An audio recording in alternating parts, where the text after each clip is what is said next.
Assalamualaikum warahmatullahi wabarakatuh. Waalaikumsalam. Hamdan wa syukurillah nahmaduhu wa nasta'inuhu wa nastaghfir wa na'udzu billahi min syururi anfusina wa min sayyiati a'malina. Yang saya hormati Mas Lukman dan seluruh jajaran pimpinan daerah Pemuda Muhammadiyah yang berkenan untuk mengundang dan silaturahim dengan saya. Jadi biar tidak terkesan heroik, sebetulnya kalau saya lagi di Jakarta pun diundang ke Banyuwangi mikir-mikir, karena kebetulan lagi pulang ke Surabaya, diminta sama beliau Mas Lukman lewat Mas Yaki untuk datang ke sini. Ya mau bagaimanapun saya harus datang ke Banyuwangi, karena ya tadi disebutkan sama Mas Lukman juga bahwa zaman dahulu kala saya dibantu sama Mas Nasikin itu mendirikan IMM di Banyuwangi, dan itu bukan hal yang mudah. Mendirikan itu merawat susah, tapi bagi yang pernah mendirikan jauh lebih susah mendirikan sebetulnya. Makanya kalau ada orang bilang merawat itu lebih susah daripada mendirikan, kalau saya lebih terbalik. Jadi kalau orang mendirikan itu harus modal, ya pertama dia harus, kalau bahasa Mas Lukman tadi, gak duisin. Karena begitu, ya mungkin Mas Nasik ini bagian dari itu juga. Dan saya karena namanya mendirikan itu kan kita harus apa ya, membuka komunikasi ke orang yang belum tahu, apalagi profilnya yang memang itu belum diketahui di Banyuwangi. Jadi tiba-tiba kita datang, terus seakan-akan kita ini orang paling pintar, orang paling sakti di Muhammadiyah, terutama di mahasiswa. Ayo ikut IMM, itu kan orang pasti akan bertanya-tanya. Tapi dengan kenekatan Mas Nasikin, ternyata waktu itu bisa kita mendeklarasikan IMM Banyuwangi. Waktu itu disaksikan sama Pak Azwar Anas, Mas Nasikin di Masjid Ahmad Dahlan, ya, di Masjid Ahmad Dahlan. Jadi begitu kira-kira. Makanya kayak ada keterikatan panjang yang membuat saya kayak semakin, ya, Banyuwangi itu salah satu proses kaderisasi. Kalau di Jawa Timur itu ada 5 kota, 4 daerah yang pada saat saya menjabat ketua IMM Jawa Timur itu saya dirikan IMM-nya. Ngawi, terus kemudian Madiun, Blitar, paling akhir Banyuwangi. Jadi 4 kabupaten itu yang saya dirikan IMM-nya, saya jadi ketua IMM Jawa Timur. Yang saya hormati juga ada Mas Anang Nabi Zaki, Mas Wasis Prananto. Beliau ini teman saya ketika saya ketua IMM Jawa Timur, ketua umum IMM Jawa Timur, beliau ketua bidang hikmah. Terus Mas Wasis ini ketua bidang dakwah, ketua bidang tablik dan kajian keislaman namanya. Mas Wasis, sekarang beliau Mas Zaki ini ketua PDPM Lamongan, terus Mas Wasis ketua PDPM Ponorogo. Jadi beliau semua berkarir di daerahnya masing-masing. Dan yang saya banggakan, teman-teman DCPM se-Kabupaten Banyuwangi yang berkesempatan hadir pada sore hari ini. Teman-teman sekalian yang berbahagia, kemarin saya dikirimi flyer oleh Mas Yaki dan beberapa teman-teman tentang temanya tentang pemuda negarawan. Bagaimana pemuda negarawan harmoni dalam memajukan Jawa Timur. Berbicara persoalan pemuda negarawan itu ruwet. Kenapa saya bilang ruwet? Tantangan yang kemudian dihadapi oleh pemuda itu bukan hal yang mudah. Bukan hal, terutama pemuda pada era kontemporer hari ini, era modern hari ini, itu bukan hal yang mudah. Satu, yang sering kemudian dialami anak-anak muda adalah kita dibenturkan dengan realitas kehidupan, bahwa kita dituntut untuk segera bagaimana caranya bisa memiliki penghasilan sendiri atau bekerja. Bahasa gampangnya, kita dituntut untuk bagaimana caranya kita bisa menjadi pemuda yang punya karya, punya kerja. Karena standarisasi di publik, standarisasi di masyarakat, bahwa orang-orang yang sukses adalah orang-orang yang bekerja di kantor, terutama gitu. Sama persis. Dulu begitu saya kuliah, jadi asal daerah saya itu sama kayak Banyuwangi lah, tertinggalnya. Dan dalam dunia mistis saingan dengan Banyuwangi. Saya dari Lamongan, lahir di Lamongan dan lebih desa daripada Celuring. Desa sekali desa saya. Persepsi orang tua pada saat saya kuliah, saya disuruh kuliah sama orang tua, anak kuliah. Jadi cita-cita orang tua saya simpel. Kamu kuliah lulus tepat waktu, setelah kuliah kamu pilihannya cuma dua. Satu daftar PNS, yang kedua jadi guru di SD di Madrasah Muhammadiyah atau SMP Muhammadiyah yang ada di desa saya. Jadi cita-cita orang tua simpel itu juga. Kenapa? Karena ya itu paradigma yang terbangun di publik atau cara pandang publik, cara pandang orang-orang tua terdahulu adalah standarisasi kesuksesan itu cuma kerja gitu. Bahwa orang yang jadi PNS, orang yang jadi guru itu dianggap sukses. Karena kalau orang desa, guru itu sering bilang, kita TPQ itu kadang-kadang cuma ngajar itu cuma digaji 300, 250 gitu kan. Rata-rata bilang begitu. Tapi yang tidak dipahami oleh teman-teman dan orang yang curhat itu bahwa ada sisi-sisi kemuliaan ketika kita menjadi guru. Guru itu kalau musim puasa begini, menjelang hari Lebaran, menjelang Lebaran nggak ada guru yang melarang. Beras terjamin, terus THR terjamin. THR itu nggak hanya dapat dari lembaga, THR juga kadang-kadang dapat dari para agniya, dari orang-orang kaya yang dari sekitar, gitu. Jadi pandangan orang tua itu begitu. Kita cuma disuruh jadi guru, sama disuruh jadi PNS. Maka ada kecenderungan di kita bahwa kita menganggap tantangan besar menjadi seorang pemuda adalah bekerja. Nah, gitu kira-kira. Tantangan terbesar bagi seorang pemuda adalah bagaimana mencari kerja. Sehingga dalam tanda kutip tertentu kita meninggalkan fitrah awalnya seorang pemuda. Kita meninggalkan substansi awalnya seorang pemuda. Kalau kemudian saya tidak bicara dalil dulu sih. Kita melihat bagaimana realitas sejarah negara kita. Soekarno, terus kemudian Bung Hatta, Sultan Syahrir, terus ada Agus Salim, terus ada lagi Semakun, ada lagi Kartosuwiryo. Mereka adalah anak-anak muda yang pada zamannya dibina oleh seorang ulama masyhur pada zamannya bernama Haji Umar Said Cokro Aminoto.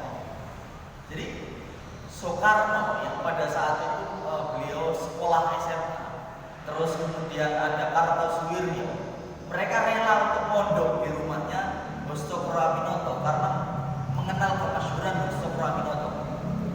Dan pada saat itu mereka juga tidak bicara bagaimana caranya saya bekerja, bagaimana caranya saya bisa menghasilkan duit yang banyak, tidak begitu. Beda dengan tata kelola hidup di zaman hari ini kan. Seakan-akan ada tumpuan bahwa ketika menjadi seorang pemuda, maka korelasi logisnya adalah kita harus bisa bekerja, gitu kira-kira. Tapi Soekarno, Kartosuwiryo, Semakun pada saat itu menjadi anak-anak muda yang mengabdikan dirinya untuk menimba ilmu sebanyak-banyaknya.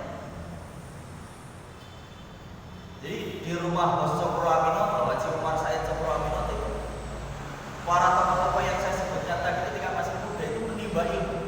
Jadi Soekarno, kenapa ini Soekarno yang tidak diketahui oleh publik? Soekarno itu pidato di Solo. Ketika sudah menjadi presiden, pidato di Solo. Saking bagusnya pidatonya Soekarno. Soekarno ini kan dikenal, kalau dalam sejarah Republik kita itu kan dikenal sebagai orator. Jadi ketika Soekarno bicara di atas podium, disebut sebagai singa podium, perempuan anak SMA itu datang kepada Soekarno minta dinikahi sama Soekarno. Saking cakdinya Soekarno itu dalam mengeluarkan kata-kata. Nah, dicari tahu dari mana Soekarno belajar sambutan, dari mana Soekarno belajar pidato. Dari orang yang bernama Haji Umar Said Cokro Aminoto tadi. Begitu berapi-api, begitu menggebu-gebu gitu ketika Cokro Aminoto menyampaikan pidato. Nah, sama Haji Agus Salim. Tokoh sebetulnya masih muda, ya. Tapi di film itu dikarakterkan Agus Salim itu sudah tua, sudah berjenggot, sudah beruban. Kenapa? Karena di antara tokoh-tokoh tadi yang dikenal dengan ketenangan dan kedewasaan dalam membaca fenomena politik, terutama menghadapi imperialisme para penjajah pada saat itu, ya Agus Salim tenang, pembawaannya tenang. Ketika Semakun yang sosok dianggap jiwa pemberontaknya tinggi, memecah syarikat Islam menjadi dua, syarikat Islam merah dan syarikat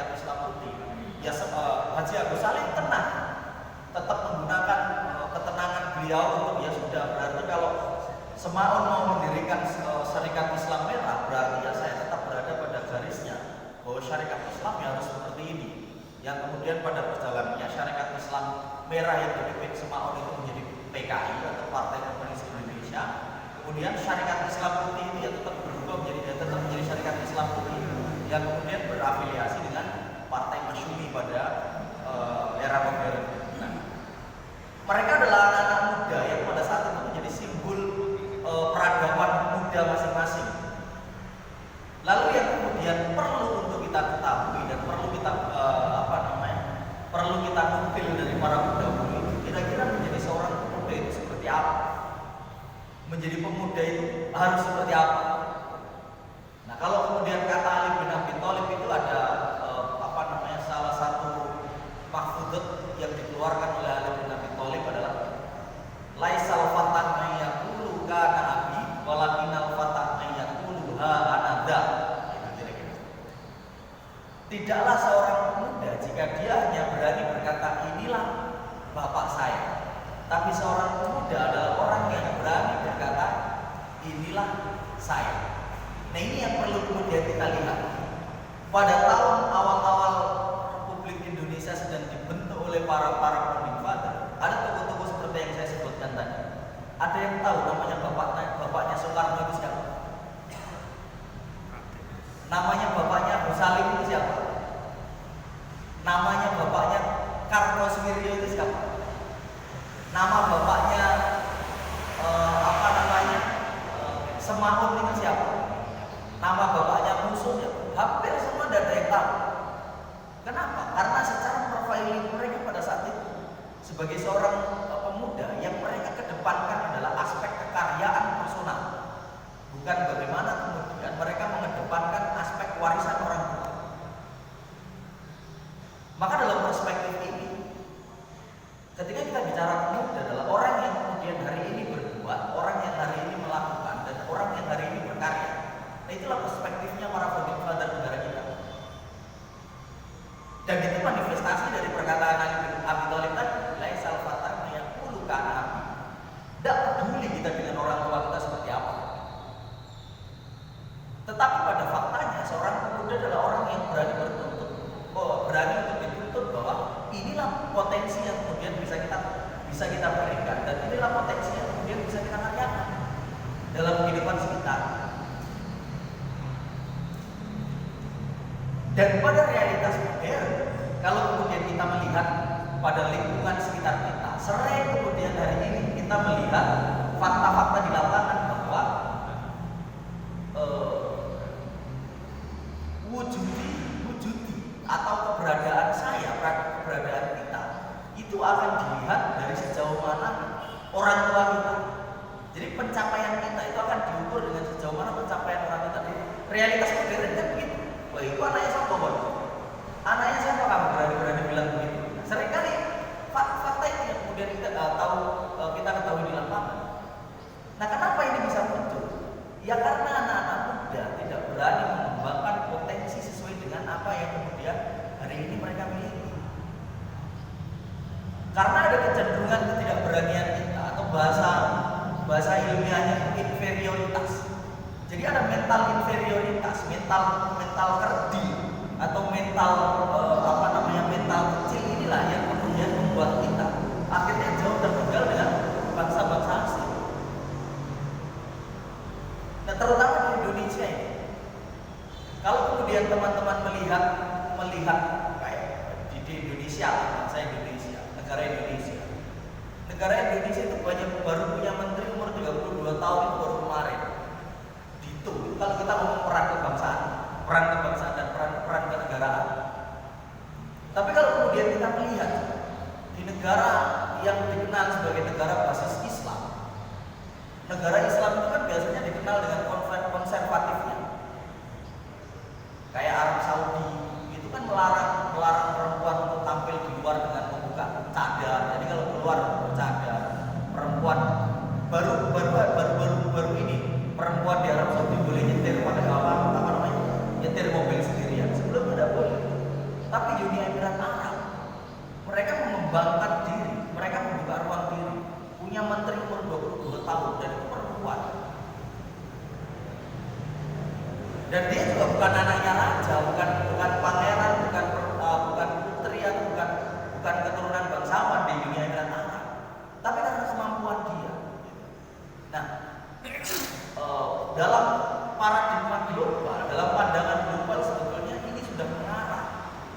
bahwa anak-anak muda yang kemudian harus punya peranan strategis dan punya peranan penting untuk membangun peradaban bangsa kita. Kita melihat lagi nih pada persoalan sirah nabawiyah. Kalau teman-teman sering membuka kitab-kitab sejarah Nabi Muhammad Shallallahu Alaihi Wasallam, beliau hampir seluruh nabi. Jadi dari 25 nabi yang sering kita kenal, pada prinsipnya diutus oleh Allah Subhanahu Wa Taala untuk menerima wahyu sebagai nabi. Itu ketika mereka masih muda, umurnya masih di bawah 40 tahun. Nabi Muhammad diangkat ketika umur 40 tahun. Nabi Yusuf ketika masih muda, Pak. Nabi Musa juga ketika masih muda. Jadi hampir semuanya diperankan oleh orang-orang muda pada zamannya. Nabi Harun lebih muda karena pada saat itu Nabi Musa dan Nabi Harun adalah adik kandung, adik kakak. Nabi Musa diutus menjadi Musa diutus oleh Allah untuk menjadi nabi menghadapi Fir'aun. Begitu juga adiknya. Mereka masih muda pada saat itu memimpin bagaimana penindasan yang dilakukan oleh Fir'aun, Qarun, dan Haman. Ditambah lagi dengan Samiri. Jadi mereka adalah anak muda yang pada saat itu mereka sedang berjuang untuk meninggalkan tradisi-tradisi lama pada saat itu. Nah, sama persis. Lalu kalau kemudian kita hari ini berbicara bagaimana pemuda negarawan, kita berbicara bagaimana konsepsi pemuda negarawan. Nah, ini penting. Hari ini kita berbicara pemuda negarawan. Kenapa penting? Hampir mayoritas krisis yang disampaikan oleh para elit hari ini, oleh para begawan, para ilmuwan di Muhammadiyah atau di luar, krisis yang dialami oleh Muhammadiyah, yang dialami oleh negara kita hari ini adalah krisis negarawan. Kalau politikus di negara ini banyak, Pak, kurang bahasanya orang Jawa Timur ini. Politisi di Indonesia sekarang itu kurang, tapi negarawan sangat jarang sekali dimiliki oleh orang-orang yang kemudian harinya ada di Indonesia. Negarawan itu kan punya jiwa kesatria. Hari ini lagi Idul Fitri berbeda saja sudah saling larang untuk nyewa pinjam dan meminjam lapangan. Itu politisi, karena masih bicara like and dislike. Itu politisi, belum menjadi sosok negarawan. Makanya saya bilang bahwa menjadi negarawan itu bukan sesuatu hal yang mudah, terutama di Indonesia. Nah, kenapa sih saya bilang bahwa dalam prinsip kalau kemudian teman-teman coba untuk membaca risalah pemuda negarawannya PP Pemuda Muhammadiyah hasil muktamar Balikpapan kemarin, maka kita tentu perlu kita bisa menilai bahwa 3 aspek yang perlu ditanamkan dalam jiwa sosok seorang pemuda sehingga dia bisa disebut sebagai pemuda negarawan. Yang pertama adalah persaudaraan sesama manusia. Jadi persaudaraan sesama manusia, bukan persaudaraan sesama golongan, bukan persaudaraan sesama organisasi, tapi persaudaraan sesama manusia. Nah, kenapa ini penting? Jadi sama persis perintahnya Allah, lalu kemudian dalam Al-Quran itu ada wa'tasimu bihablillahi jami'an wa la tafarraqu, kata Allah. Jadi wa'tasimu bihablillahi jami'an. Poinnya di situ. Kita ini pada prinsipnya sudah saling berjamaah. Tetapi perintahnya Allah adalah wala tafarraqu, dan janganlah kalian bercerai-berai. Jadi tafsir ringannya ayat ini adalah begini. Kita ini memang sudah lazimnya diciptakan oleh Allah saling bergolong-golongan. Nah, gitu. Sudah fitrahnya kita ini diciptakan oleh Allah su'u bahwa ila lita'arafu gitu. Jadi ayat itu juga sudah menerangkan bahwa Allah itu sudah menciptakan kita itu bergolong-golongan, berbangsa-bangsa secara prinsip. Tinggal perintahnya adalah lita'arafu. Kalau kata Allah, wala tafarraqu, sama-sama. Lita'arafu, maka kalian harus bertaaruf. Wala tafarraqu, dan janganlah kalian bercerai-berai. Prinsipnya kan itu. Nah, ini persaudaraan sesama manusia. Makanya menjadi penting bagi kita kalau kemudian hari ini kita ingin bersikap menjadi negarawan. Bagaimana caranya kemudian kita bisa memiliki nilai persamaan atau nilai persaudaraan dengan sesama manusia. Ada kecenderungan begini. Ketika kita sedang dalam posisi yang baik, yang enak, maka ada kecenderungan kita akan menegasikan teman-teman kita yang dalam posisi yang tidak enak. Dan sebaliknya, ketika kita dalam posisi yang tidak enak, kita akan menuntut diperhatikan oleh teman-teman kita yang dalam posisi yang enak. Nah, di situ letaknya kita nggak bisa berlaku adil, gitu. Ketika posisi kita enak, nggak apa-apa. Nah, itu saudara-saudara kita yang nggak enak, nggak apa-apa. Yang penting kita enak. Nggak bisa kita berlaku adil bahwa kalau kita enak, ya saudara-saudara kita juga harus enak. Gitu.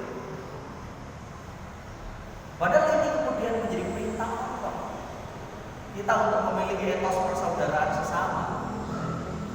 Karena ini juga yang dilakukan oleh Nabi Muhammad sehingga Islam pada saat itu bisa besar, baik di tanah Madinah maupun di Jazirah Arab.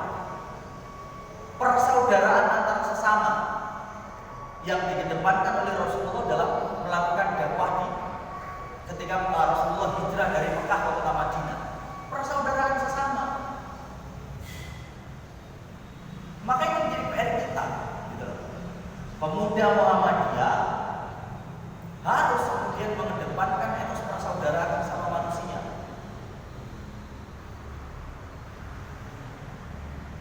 Menghormati orang yang kemudian dalam konteks tertentu berbeda dengan kita, gitu. Nah, ada yang kemudian cenderung hilang dari kita ketika kita ngomong persaudaraan. Kalau teman-teman, saya yakin beberapa teman-teman di sini tahun 2019 itu sudah punya hak pilih kira-kira teman-teman. Kalau kita masih ingat itu ada istilah ini, diksi yang cenderung berkembang di masyarakat. Ada istilah cebong dan ada istilah kampret.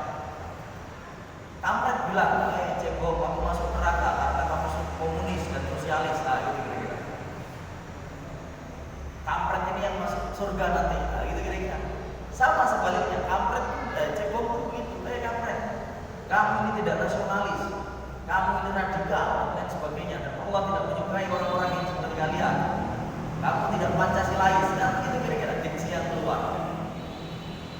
Padahal hanya persoalan perbedaan pilihan politik saja. Ya kemudian membuat mereka begitu. Seakan-akan cebong dan kampret ini memilih surga dan neraka yang bisa mengaplikan surga dan neraka itu untuk siapa saja. Padahal itu persoalan politik.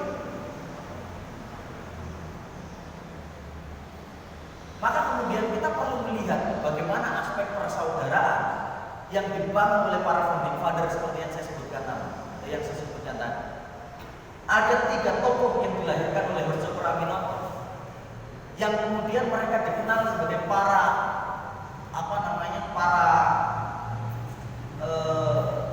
pendiri ideologisnya masing-masing.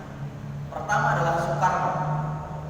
Orang kenal Soekarno itu sebagai sosok pendiri Marxisme, sosialisme dan nasionalisme. Kemudian ada Kartosuwiryo, pendiri negara Islam Indonesia. Kemudian yang ketiga ada Semaun, pendiri Partai Komunis Indonesia. 3 orang tokoh dengan 3 karakteristik ideologis yang berbeda. Tapi dalam literatur sejarah manapun, selama 34 tahun jalan saya hidup, saya belum pernah menemukan ada sejarah Soekarno bilang kepada Semaun. Saya umurnya 34 tahun. Jadi selama 34 tahun saya belum pernah menemukan buku sejarah manapun bilang Soekarno menghardik kepada Semaun, kamu komunis dan kamu pasti akan masuk neraka. Nah, gitu kira-kira. Atau Soekarno bilang kepada Kartosuwiryo, kamu radikal dan kamu anti Pancasila. Nah, atau dua-dua orang ini bilang kepada Soekarno, jelas ideologis bukan, tidak pernah. Bahkan dalam realitas politik, ketika Soekarno menjadi presiden dan Kartosuwiryo dianggap sebagai pengkhianat negara karena mendirikan negara Islam Indonesia, Soekarno sampai lebih dari 10 tahun tidak berani melakukan eksekusi terhadap Semarang. Sampai kemudian salah satu anaknya Soekarno datang kepada Soekarno, gini, bilang kepada Soekarno, Bapak, sampean itu bukan sebagai sahabat, bukan sebagai seorang teman, tapi sampean dituntut untuk menjadi seorang pemimpin negara. Baru baru Soekarno berani menandatangani berkas eksekusi kematian Kartosuwiryo, dan itu pun dilakukan oleh Soekarno sambil menitikkan air mata. Betapa etos persaudaraan dibangun kuat di antara para founding father. Beda dengan kita hari ini, beda sedikit, nggak boleh menghadapi pemimpin yang dianggap sedikit tidak memihak kita. Pemimpin ini walat dan lain sebagainya, seluruh umpatan dikeluarkan, nama-nama hewan dikeluarkan semua. Kan sering begitu kita. Ada orang yang dianggap kurang adil dengan Muhammadiyah, kita umpat, kau kabar mati, kita kapal semua. Enggak apa-apa bilang begitu. Tapi kita perlu melihat bagaimana realitas realitas kisah Musa dan Fir'aun, kisah Musa, Harun dan Fir'aun.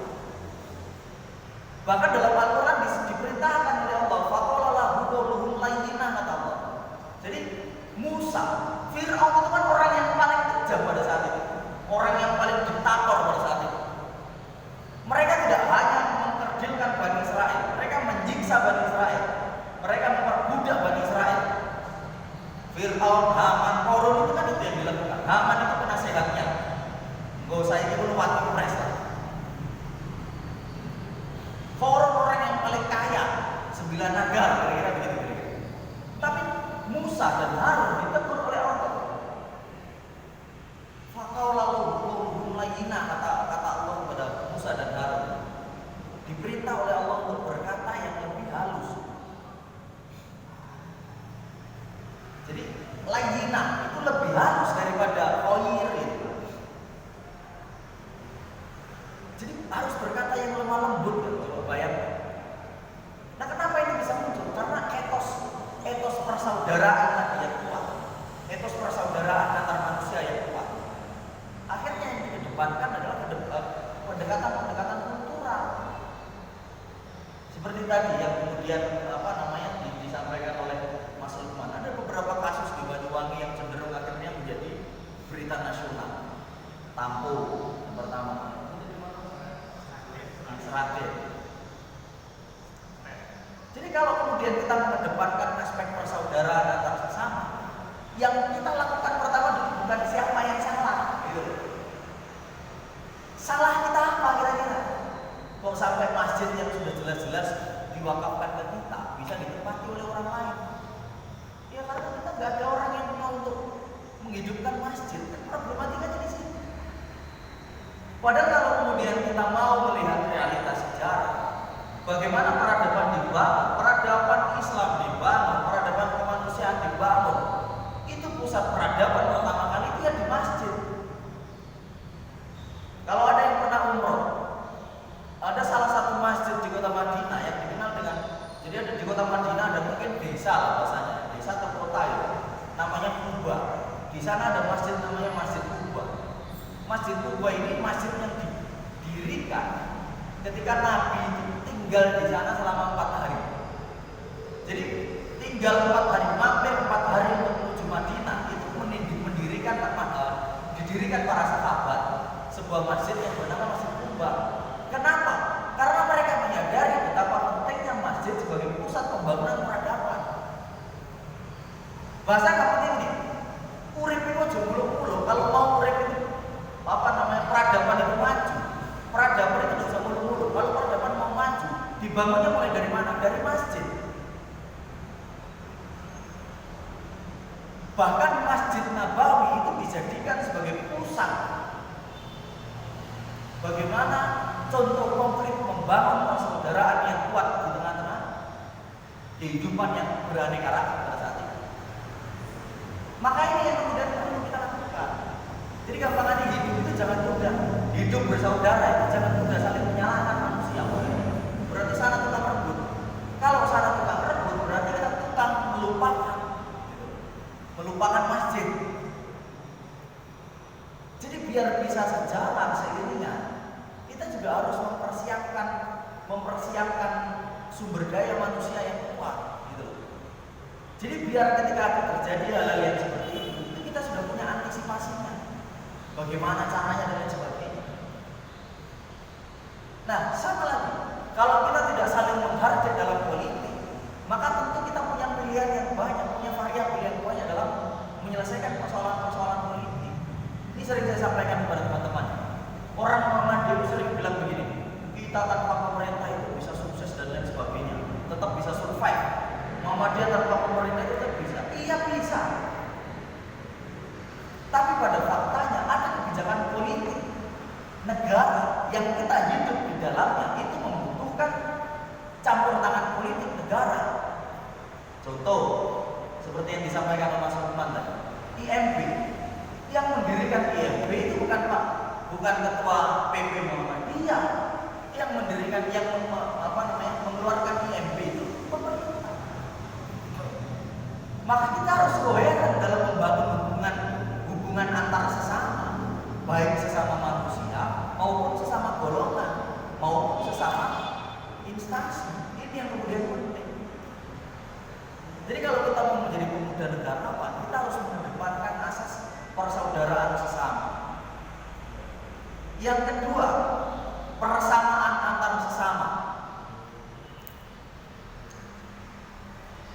Ini yang kemudian perlu untuk kita pahami, bahwa secara prinsip kita diciptakan oleh Allah di muka bumi ini itu punya standarisasi yang sama. Jadi ada maksudnya juga al-alimu kabirun walakin kana hadatsan saghira. Nah, maksudnya ini dimaksudkan oleh para penyair, oleh para ulama terdahulu bahwa perbedaan orang itu bukan pada tata letak bagaimana dia kaya, bagaimana dia miskin. Tetapi perbedaan orang itu bisa dinilai dari bagaimana cara berpikir dia, bagaimana ilmu dia, bagaimana pemahaman yang dia miliki. Bahkan Nabi Muhammad SAW kenapa ditolak oleh Abu Jahal, Abu Lahab dan para kawan-kawannya Bani Quraisy pada saat itu? Sebetulnya mereka bukan menolak ajaran Nabi Muhammad yang lain, kayak beribadah kepada Allah, bukan. Mereka sudah mengenal Allah. Mereka sudah tahu ada Tuhan yang bernama Allah. Yang ditolak oleh mereka adalah syahadat ini, la ilaha illallah Muhammad Rasulullah. Itu menegasikan segala kedudukan dan pangkat semua yang ada di manusia menjadi sama, menjadi rata di hadapan Allah. Atau dalam bahasa ilmiahnya, yang ditolak oleh para Bani Quraisy pada saat itu adalah ajaran egalitarian yang dibawa oleh Nabi Muhammad, kesamaan derajat yang dibawa oleh Nabi Muhammad. Ada kisah Wahsy. Wahsy itu budak yang dimiliki oleh Abu Ubaidah, kalau saya tidak salah. Bapaknya Ubaidah.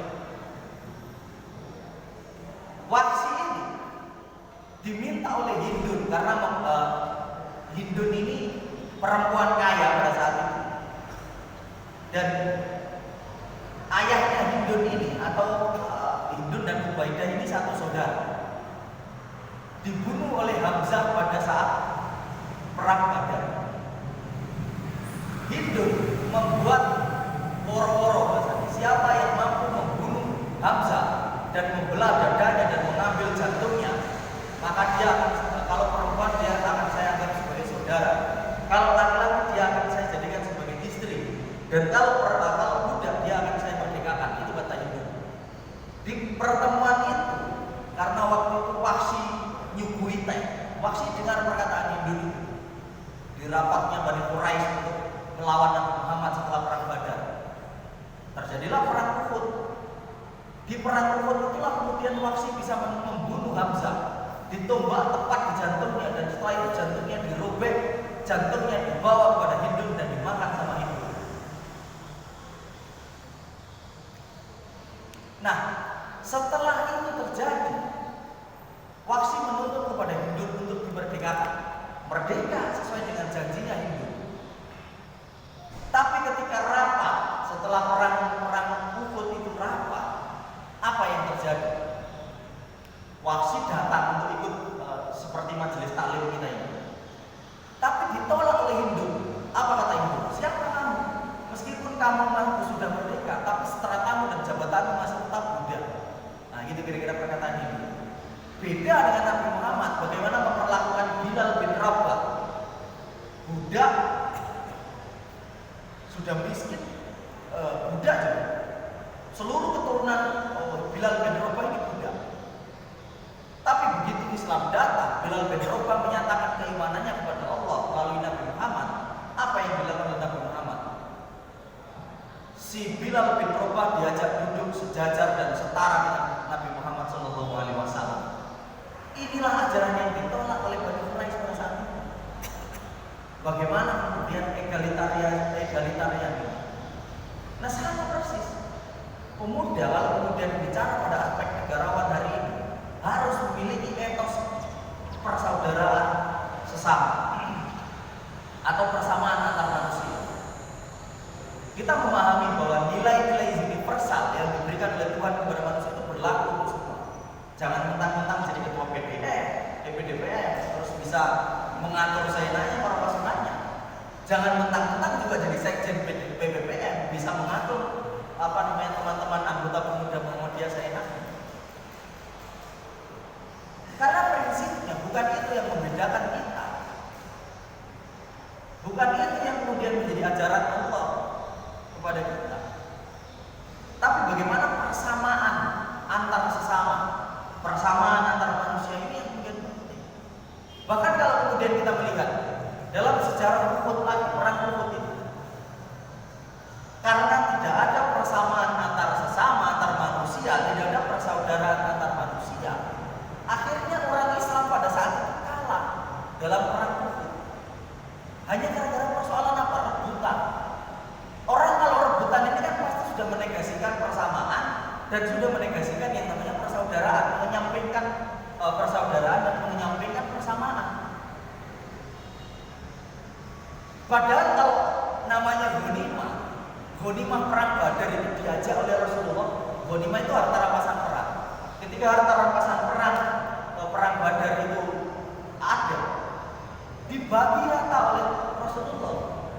Mana yang kemudian suaminya menjadi korban perang, yang meninggal syahid mana, yang kemudian cacat mana, mendapat bagian sepersekian. Ini kan etos persamaan dan etos persaudaraan.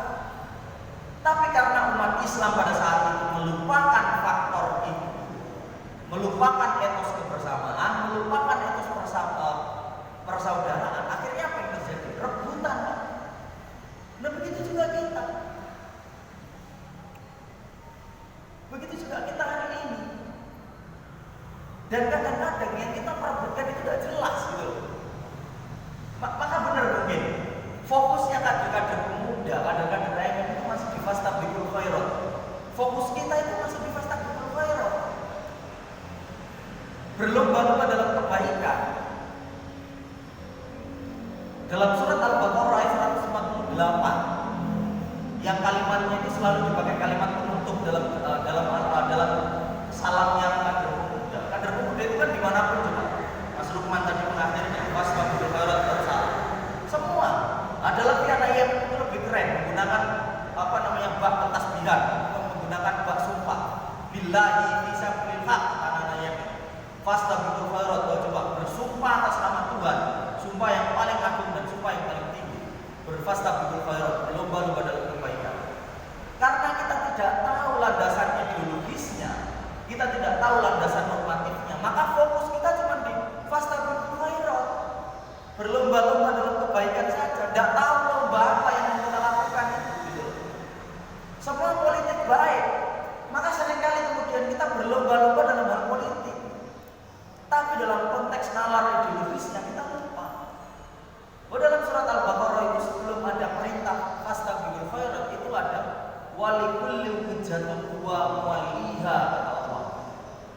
Dan kita diciptakan oleh Allah sudah bergolong-golongan dan disertai dengan wijah. Walikulli wijah. Wijah ini apa? Berapa mufasir mengartikan wijah ini pegangan. Wijah ini aturan. Wijah ini norma. Wijah ini ideologis. Begitu kira-kira. Jadi sebelum kita diperintahkan oleh Allah untuk berfastabiqul khairat, ada perintah Allah terlebih dahulu untuk kita agar memahami wijah kita masing-masing, memahami ideologis kita masing-masing, memahami nilai-nilai dasar kita masing-masing. Nah gitu kira-kira. Nah kita kader Muhammadiyah katanya, ayo berlomba-lomba menjadi ketua pemuda, menjadi kader pemuda terbaik. Tapi matan keyakinan dan cita-cita hidup Muhammadiyah kita tidak apa. 12 langkah Muhammadiyah kita tidak apa. Ini kan ironi gitu. Makanya yang penting itu apa dulu? Pahami wijahnya. Kalau kita sudah paham wijah, baru berfastabiqul khairat. Seringkali di situ yang kita lakukan, yang kita lupakan. Nah, yang ketiga, kalau kita kemudian ingin menjadi pemuda negarawan, maka yang kemudian penting untuk kita pahami adalah bahwa kita harus memiliki dan menyadari bahwa manusia diciptakan oleh Allah di muka bumi ini untuk menjadi seorang khalifah yang memiliki aspek kebebasan penuh untuk mengatur bagaimana kehidupan berbangsa dan bernegara kita. Punya kebebasan penuh untuk mengatur bagaimana kehidupan beragama kita. Makanya kalau ada sekarang wali kota, bupati yang tiba-tiba nolak meminjamkan lapangan buat sholat itu orang Muhammadiyah karena berbeda, wah itu mereka tak perlu lagi belajar Al-Quran, belajar lagi untuk menjadi pemuda negarawan. Tapi sama, kita sebagai seorang anak muda Muhammadiyah, qauluhum layyinah dan itu penting, menjaga bicaramu dengan pembicaraan yang lemah lembut. Jangan kemudian mentang-mentang kita didolimi oleh pemerintah terus kampret oleh pemerintah. Tidak boleh juga begitu. Nah sama persis. Kenapa kemudian kehidupan kita, kehidupan bernegara kita seringkali carut-marut? Karena kita seringkali tidak bisa menjaga lisan kita. Kita tidak bisa menjadi orang yang ibarat kata itu puasa di tengah padang gurun. Kita tidak bisa. Puasa di tengah padang gurun itu kan air membawa kedamaian di tengah panasnya terik matahari. Menjadi ustaz, menjadi khotib. Siapapun yang kemudian menyebut togut, gitu. Ibarat gampangannya gini, kalau ceramahnya itu tidak dakik-dakik dengan otot yang sampai terputus di leher ini, dianggap kurang afdol.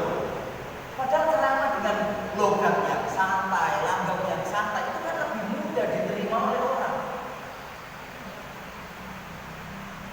Ya dahlah saja ketika dagang dan berdakwah sampai ke Banyuwangi, dikepung sama orang-orang di Banyuwangi di pinggir pantai ketika baru bersandar dari kapal itu, tidak tengkelek beliau, tidak mengkerik bahasanya orang Lamongan. Orang bersilat itu pinggang gitu kata. Tapi apa yang dilakukan oleh Yai Dahlan? Mendeklah, berbicara dengan tutur kata yang lemah lembut. Karena itu yang bisa lebih diterima oleh publik. Maka itu juga yang perlu kita perhatikan. Kenapa orang cenderung tidak mau mendengarkan dakwah-dakwahnya para khotib, para ulama? Ini ditutup. Sekarang kita lihat begini. Coba metode dakwah yang digunakan oleh Gus Baha, metode dakwah yang digunakan oleh siapa yang orang Muhammadiyah itu?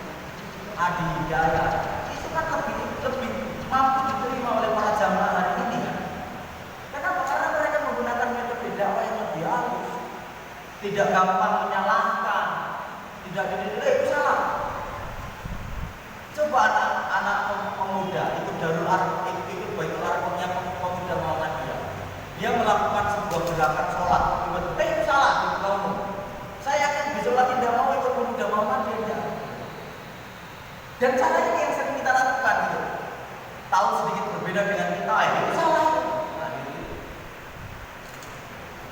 sehingga dakwah kita tidak mampu menyerap mereka.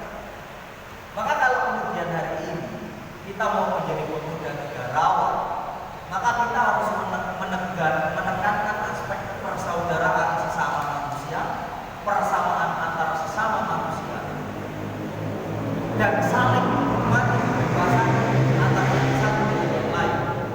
Kebebasan pilihan politik, kebebasan beribadah, kebebasan menjalankan keyakinan, kebebasan untuk mengedepankan aspek pemikiran dia, menjelaskan pemikiran dia, itu harus kita hormati. Tapi sebagai orang yang berbeda, kita juga harus hormat dengan orang yang sama-sama berbeda dengan kita. Nah, ini yang kemudian penting untuk kita miliki, sehingga dalam aspek kehidupan bernegara, aspek dalam kehidupan beragama, aspek kehidupan sosial dan budaya, kita benar-benar mampu mengimplementasikan bagaimana pemuda negarawan dan bagaimana pemuda yang berkarakteristik Islam dan mampu membawa maju peradaban Islam dan negara kita ini. Barangkali itu yang dapat saya sampaikan. Kurang lebihnya mohon maaf yang sebesar-besarnya. Sekali lagi mohon maaf. Pas ada 17:20. Billahi fisabilillah fastabirul khairat. Wassalamualaikum warahmatullahi wabarakatuh.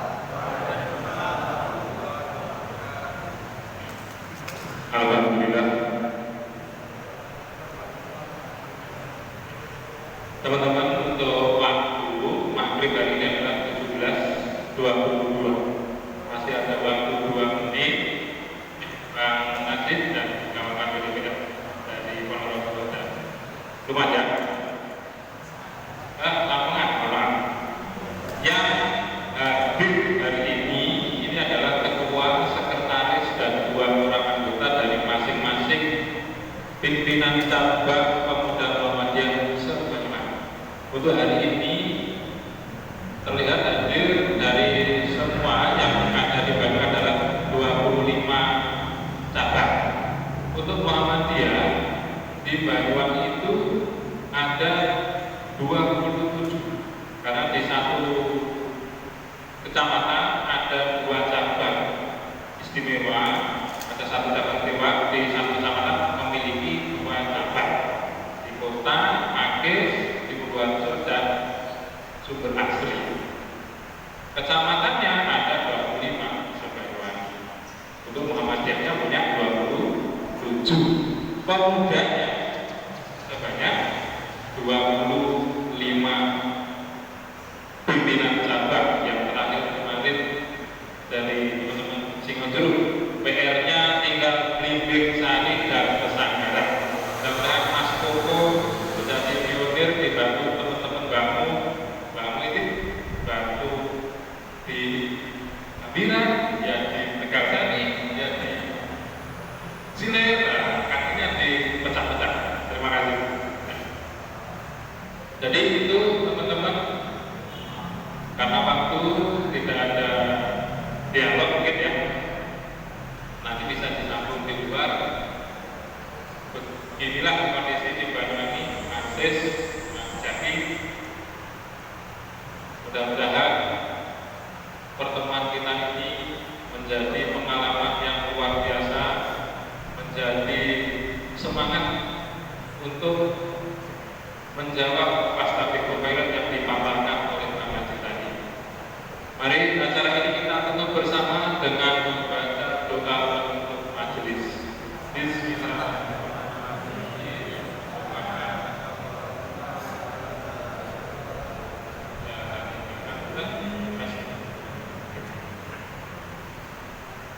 Sebelum acara kami tutup, pengambilan foto bersama, monggo untuk bisa teman-teman PDP kan yang hadir bisa maju ke depan. Monggo Kak